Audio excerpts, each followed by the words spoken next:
G5 Sahel, Bamako à nouveau courtisé, grande manœuvre française, nous nous interrogeons. G5 Sahel, Bamako à nouveau courtisé, grande manœuvre française, telle est notre grande interrogation.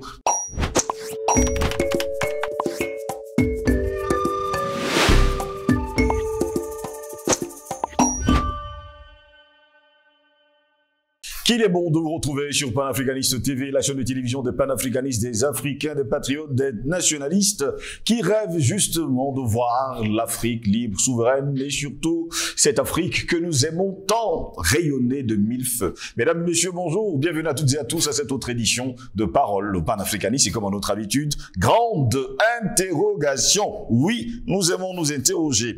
Eh bien, parlons du G5 Sahel, les hommes du président Ghazouani sont là pour tenter de réintégrer Bamako dans le G5 Sahel. Peut-on encore parler du G5 Sahel? Parce que pour nous, jusqu'à preuve de contraire, ce n'est pas le G5 Sahel, parce que d'après certaines informations, le Burkina Faso aussi veut en sortir.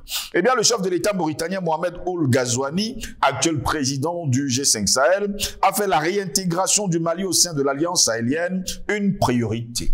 Pour ce faire, il s'appuie sur un groupe de personnalités parmi lesquelles figurent diplomates, militaires et leaders religieux pour demander encore à Bamako de revenir, on va le dire, dans ce groupe qui n'est plus le groupe de départ.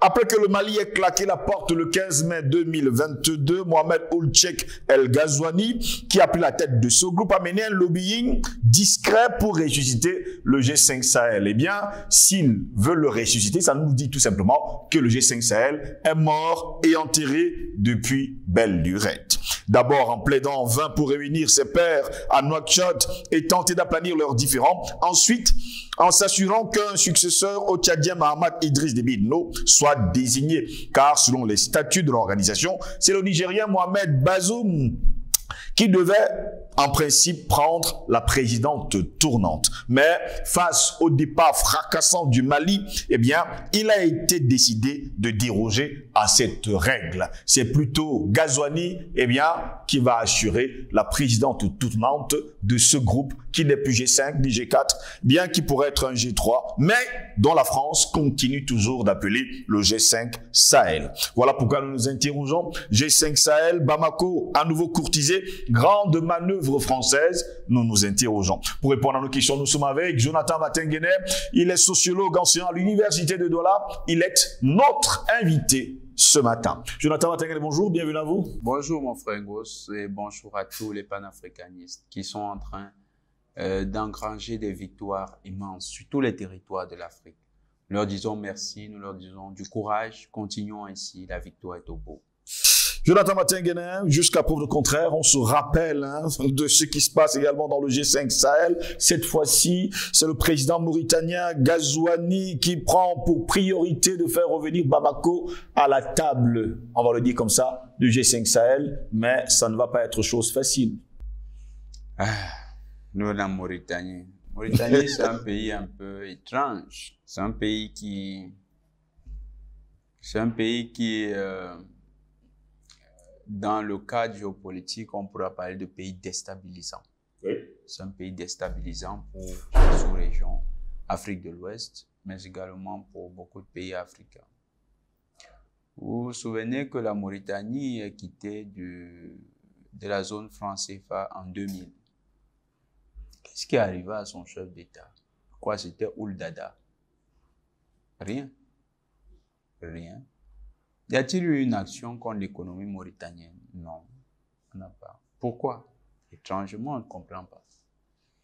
La Mauritanie, afin de se rapprocher de l'Algérie, un rapprochement qui n'est pas totalement ça.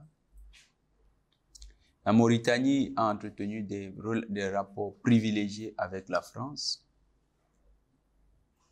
Pourquoi? Parce qu'en fait, la Mauritanie fait partie de la géopolitique méditerranéenne. Bon, là, ils ne vont pas dire méditerranéisme au sens premier du terme, mais ils vont l'intégrer dans l'ensemble qu'ils appellent le Maghreb, l'Afrique du Nord. C'est un espace intermédiaire entre l'Afrique subsaharienne.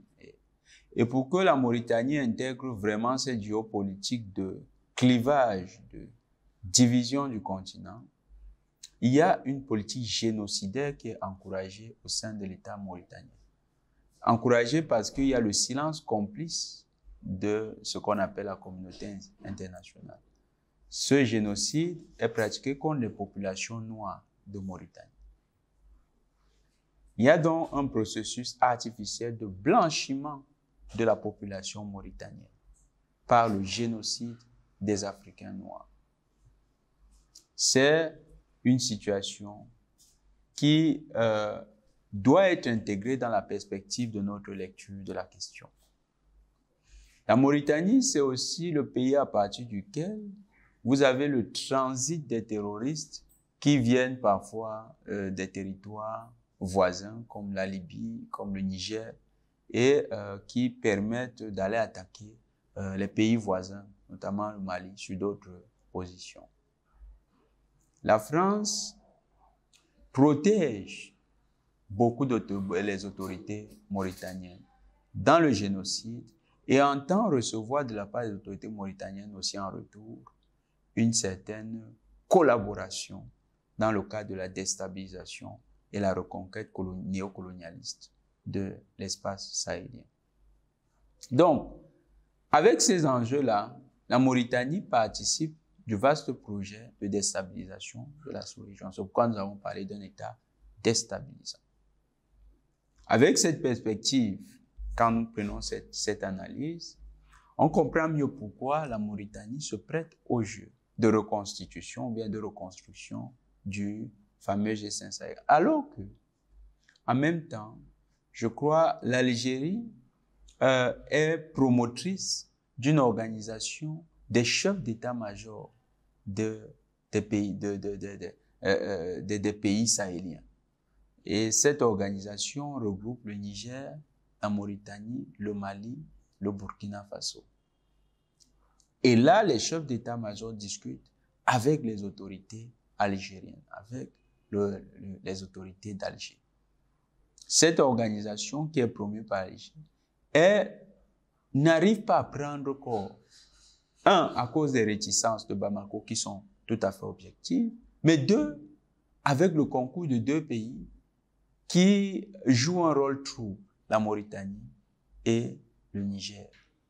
Parce que si le Mali pose des réticences objectives à cause de la perspective de la CMA qui veut prendre appui sur Alger pour davantage se conforter dans le nord Mali, le Niger et la Mauritanie, eux, on n'arrive pas à comprendre pourquoi ils ne donnent pas à cette organisation véritablement du pouvoir. Ce qui aurait été un cadre de lutte, une organisation sous-régionale véritablement de lutte contre le terrorisme. Quand vous regardez également ce que les Mauritaniens quel a été le rôle des Mauritaniens dans la facilitation de la propagation du terrorisme, que ce soit en Algérie ou bien au Mali, il y a de quoi se dire que la Mauritanie joue bien son rôle d'État déstabilisant. La Mauritanie joue bien son rôle d'État déstabilisant. Maintenant, c'est un tandem Mauritanie-Niger qui est mobilisé. Le Niger, qui joue au chat et à la souris, quand il a attaqué, parce que les soldats nigériens ont interpellé, ont arrêté des soldats français qui étaient en pleine opération avec les terroristes. Ils ont attaqué les forces nigériennes. Les forces nigériennes ont riposté, ont fait des prisonniers. Parmi les prisonniers, ils ont fait 14 soldats français. Les soldats français se sont fait épauler à nouveau des terroristes pour lancer une contre-offensive et ont éliminé 71 soldats nigériens. Quand ça s'est passé, le chef d'état-major de l'armée nigérienne s'est déplacé pour aller au Mali. Nous avons cru que dans la douleur du drame qui venait de survenir, et surtout peut-être mû par le sentiment de trahison de leur allié stratégique, la France, les autorités nigériennes étaient en train de tourner le dos à ces traîtres-là. Que non, on se rend compte que c'était un traquenard où le chef d'état-major venait jouer les médiateurs en vue de convaincre le Mali de revenir dans la force du G5 Sahel. Donc, il y a un tandem Niger-Mauritanie qui sont des pays déstabilisants et à partir desquels la jeune française essaie au maximum de manœuvrer, que ce soit en facilitant le transit des terroristes sur ces territoires. Vous allez voir que quand vous regardez les localités, par exemple, de Patiaga au Burkina Faso, vous vous demandez comment les terroristes font, la localité de Patiaga, c'est à l'est, comment les terroristes font pour quitter de la zone de Djibo pour redescendre jusqu'à Patiaga, sans pour autant passer sur le territoire du Burkina Faso. Comment ils réussissent à se déplacer? Comment ils réussissent à partir de Gao jusqu'à Patiaga? Est-ce qu'ils ont des avions? Est-ce qu'ils ont des hélicoptères? Qu'est-ce qu'ils utilisent comme moyen? Le seul moyen, si c'est des moyens terrestres, c'est de passer par le Niger, qui a une frontière du nord jusqu'à l'est du Burkina Faso. Donc, c'est une zone qui le Niger, c'est le territoire de transit et certainement, certaines bases arrières de terroristes sont logées dans ce pays. Donc finalement, c'est la France qui est à la manœuvre pour rappeler Bamako au G5 Sahel, alors que c'est toujours elle qui organise, finance le terrorisme dans le Sahel? En fait, parce que la France se rend compte que quand vous enlevez le Mali, le nord Mali, où il y avait une vaste zone de patrouille, ça devient difficile de justifier les budgets militaires.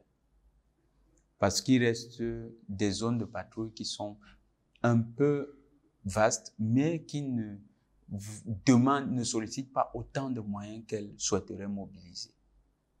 Donc, au niveau de la gabegie étatique, c'est, bon, je dirais pas gabegie, mais au niveau de la stratégie des militaires, pour eux, c'est pas conséquent. Ils souhaiteraient avoir un budget beaucoup plus important et avoir dans une zone de surveillance plus importante.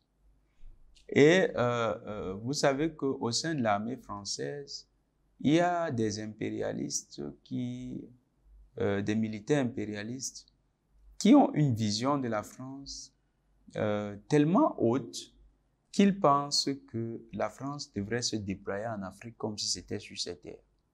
Donc ceux-là sont certainement en train de faire pression sur les autorités françaises pour que ces derniers leur facilitent le déploiement sur les zones.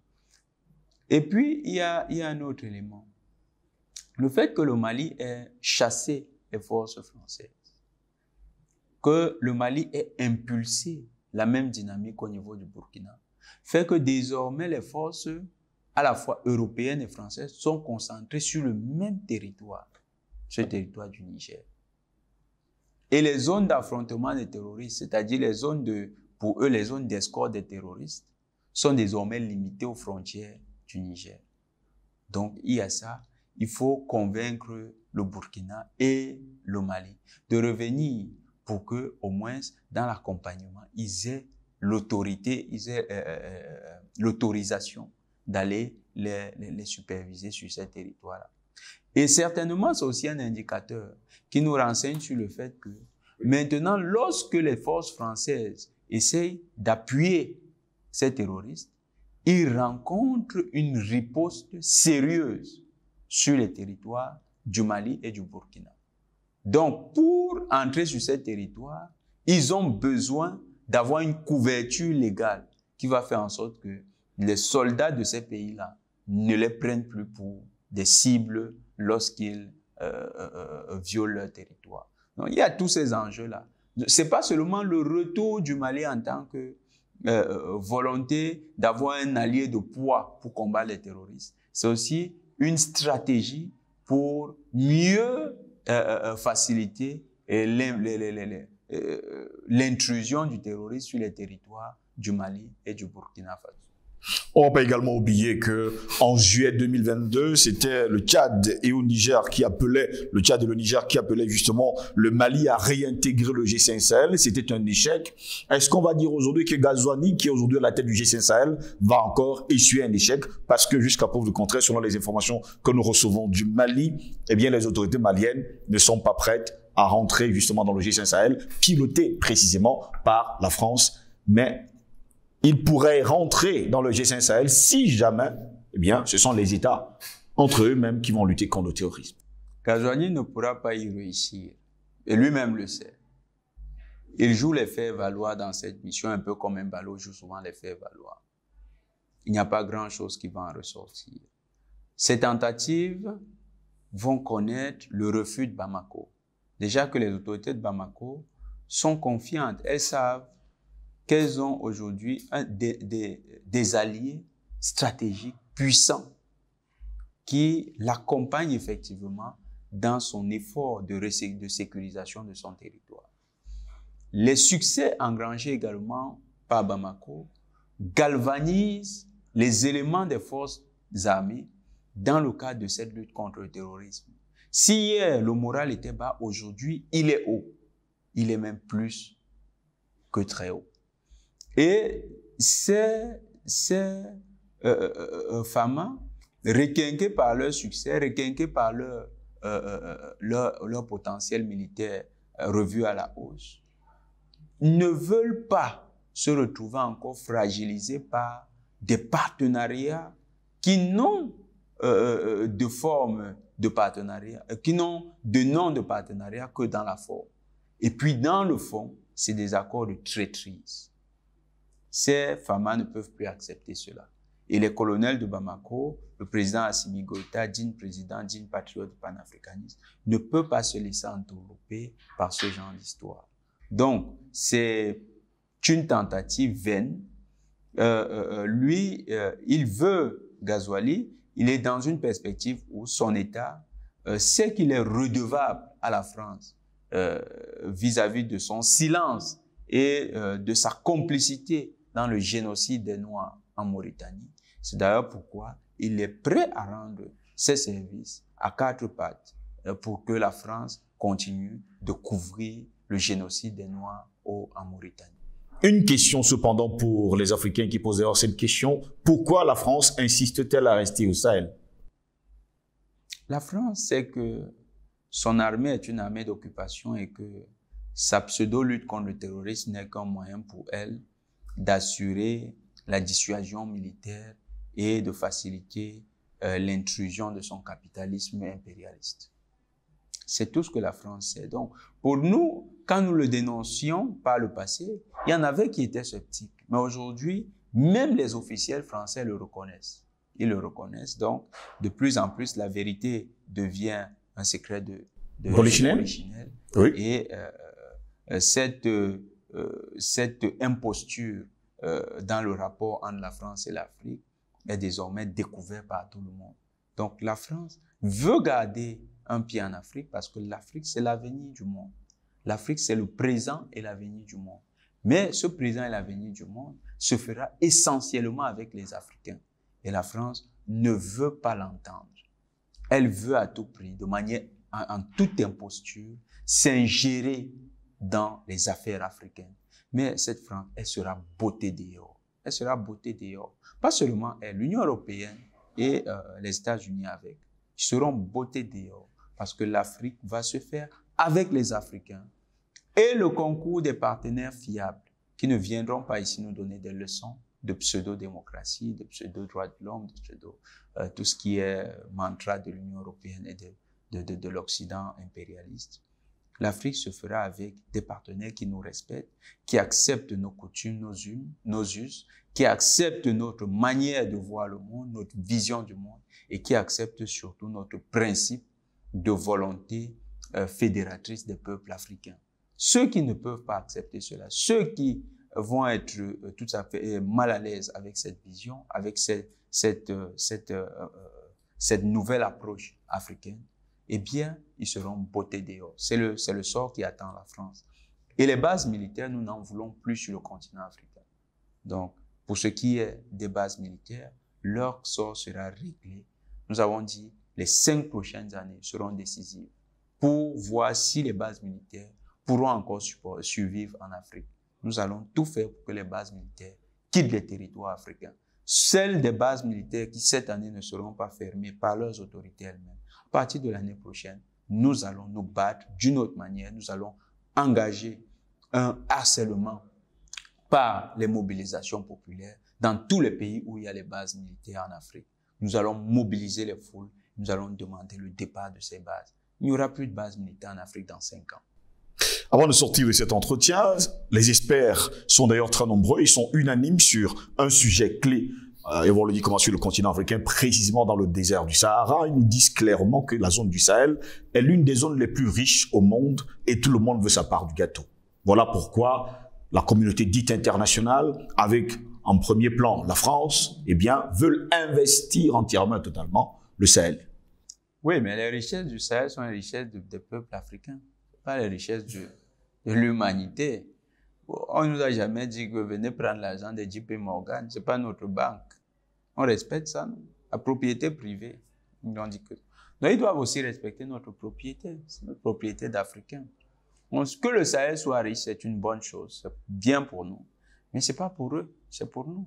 Ils seront bien invités en tant que clients. Attendez, ce n'est pas quand la maman fait les beignets à la maison que vous venez quand les beignets sont dans l'huile, vous voulez prendre votre beignet. Vous attendez, vous allez donner votre argent et puis on vous sert les beignets. Donc, ils vont attendre que nous décidions de mettre ces ressources en commerce. Et nous allons décider de la manière dont elles seront mises en commerce. Si nous décidons que c'est essentiellement le produit fini qui sera vendu, la France attendra le produit fini, achètera le produit fini. Pour l'instant, les entourloupes de 1960, c'est révolu. Les panafricanistes déclarent haut et fort que l'Occident n'a jamais rien acheté et ne sait d'ailleurs pas acheter. Tout ce qu'elle fait, c'est arracher de force. Vous êtes également d'accord avec ça? Tout à fait d'accord, mon frère Gos. Comment ne pas? Vous avez vu même... Et qu'elle ne veut pas acheter. Si elle n'était pas mobilisée, le One Fresh Summit devait être le plus grand vol du monde. Venez nous dire avec des idées de co-gestion, pas co-gérer quoi. Ils disent qu'on va co-gérer les bases militaires. Après, ils vont dire qu'on co-gère également la forêt, on co-gère quoi. C'est pas ça, non. Nous, on ne co-gère pas la Banque mondiale.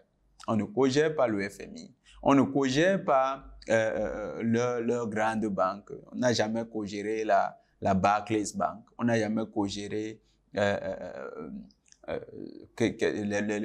Orange. On n'a jamais co-géré, je prends encore quelle autre banque. Ils ont trop de grandes banques. On n'a jamais co-géré la Citibank.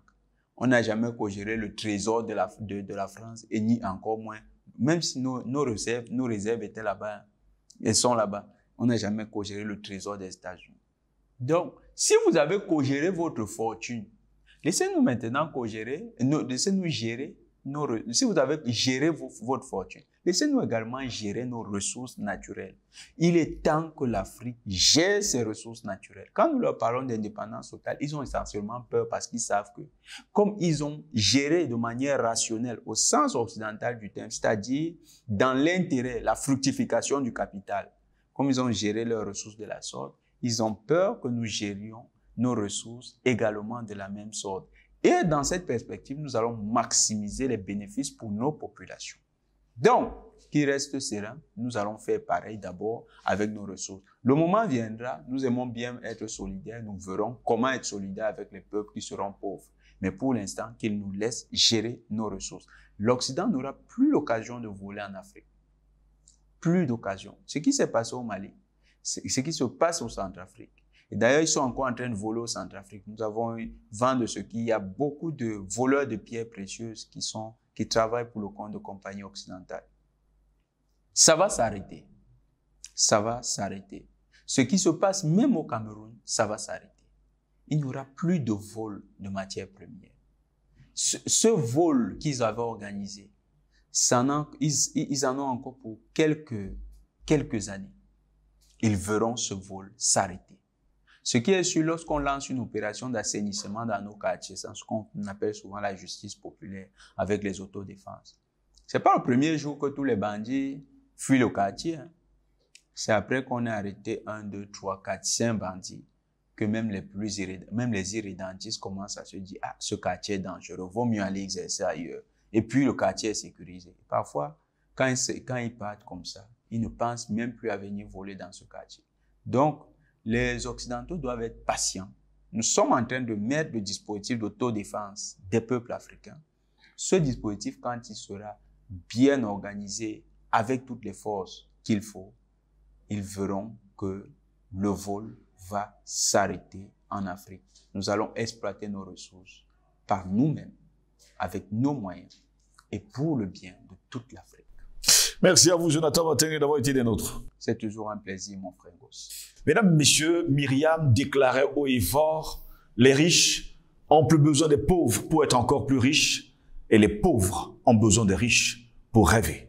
Et vous, de quel côté êtes-vous? Au plaisir de vous retrouver très prochainement. Bonne journée à toutes et à tous.